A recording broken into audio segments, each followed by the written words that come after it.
안녕하세요. 김성부동산연구소 김성입니다. 오늘은 임대료 인상을 위한 임차인과의 협상 전략, 협상을 하는 데 있어서의 팁이 되는 내용들을 말씀드리도록 하겠습니다.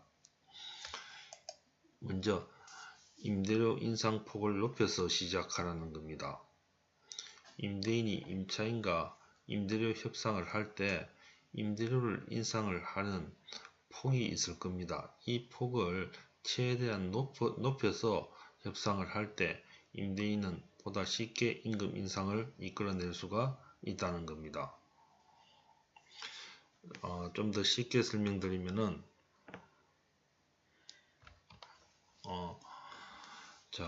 현재 임대료가 100만원이라고 가정했을 때 첫 번째 안은 임대인이 임차료를 20만원 인상해서 120만원을 요구하는 경우가 있습니다. 임대인이.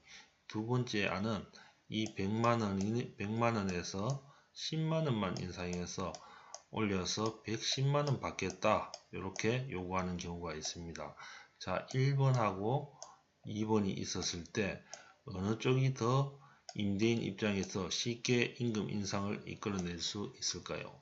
당연히 1번입니다. 즉, 이 임대료 인상폭을 높여서 시작했을 경우에는 훨씬 더 쉽게 임대료 인상을 이끌어낼 수 있다는 겁니다. 왜냐하면은 이 인상폭이 협상을 위한 기준점이 되어지기 때문입니다. 자, 120만원을 기준점으로 해서 협상을 시작했을 때는 이 가운데에 협상이 이루어진다고 했을 때 110만원 정도는, 즉 10만원 정도는 인상할 수 있을 겁니다. 그죠? 그런데 10만원 더 올려서 110만원 받겠다고 했을 때는 110만원의 어떤 인상된 임대료를 받기는 쉽지 않을 겁니다. 올려봤자 105만원 정도 수준에서 임대료 인상이 이루어질 겁니다. 어차피 임차인과 임대인이 임대료와 관련된 인상폭에 대한 어떤 협상을 할 때는 처음 제시를 하는 어떤 인상폭을 임대인이 높게 잡음으로써 훨씬 더 어떻습니까? 유리한 임금 인상을 이끌어낼 수가 있다는 겁니다. 두 번째, 인상의 이유를 상세하게 설명을 해야 된다는 겁니다. 보통 임금 인상을 하는 구체적인 이유 없이 몇 프로 아니면은 몇십만원 올리겠다, 임대인이 일방적으로 임차인에게 통보를 하는 경우가 있는데, 이럴 경우에는 임차인의 어떤 동의를 얻어내기가 쉽지 않다는 겁니다.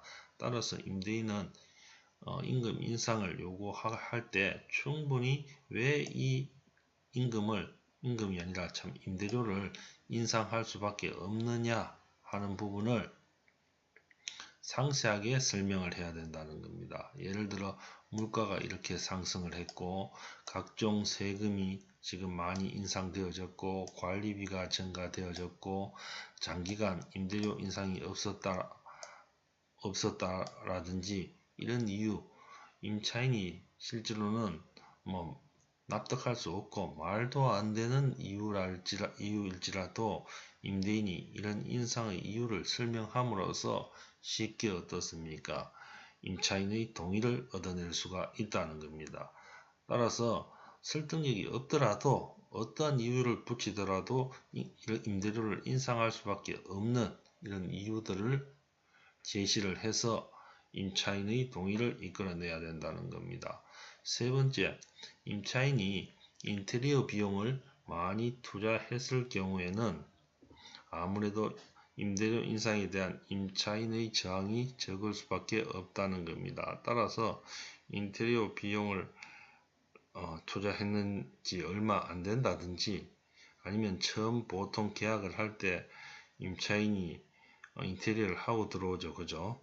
그래서 2년 후에 이렇게 재계약을 할 때 우리가 보통 지금 5% 정도밖에 인상을 못하지만은 협의를 통해서는 5% 이상 인상을 할 수가 있습니다. 그죠? 그래서 이렇게 인테리어 비용 투자를 많이 하고 들어왔을 때는 임차인의 경우에는 보통 계약을 거절하거나 재계약을 거절하거나 계약갱신을 거절하거나 이러한 경우가 잘 없기 때문에 임대인 입장에서는 유리하게 임대료 인상을 이끌어낼 수가 있다는 겁니다.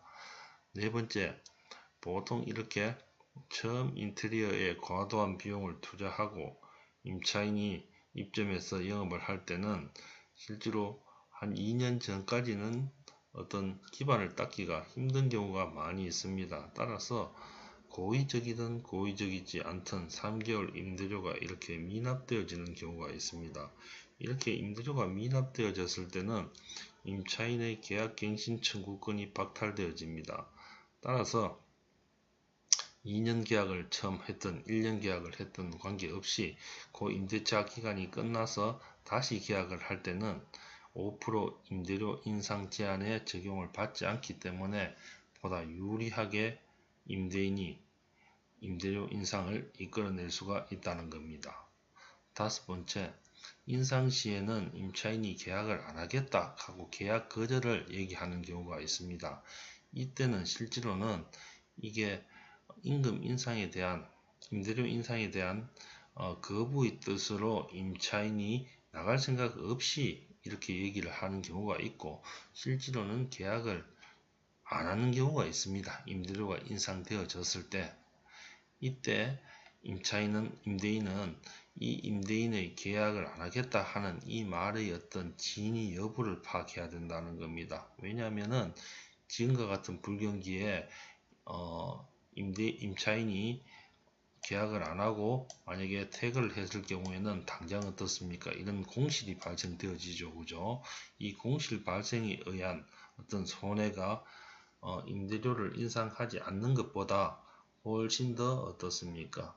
치명적이고 큰 어떤 피해가 될 수가 있다는 겁니다. 따라서 임대인 입장에서는 최대한 이런 공실을 막기 위해서 임차인이 강력하게 만약에 20만원 올리면 나는 계약 안 한다 했을 때 이 말이 진짜일 수도 있다는 겁니다. 그때는 뭐 10만원, 5만원 아니면 차라리 임대료를 인상하지 않고 그대로 어떻습니까?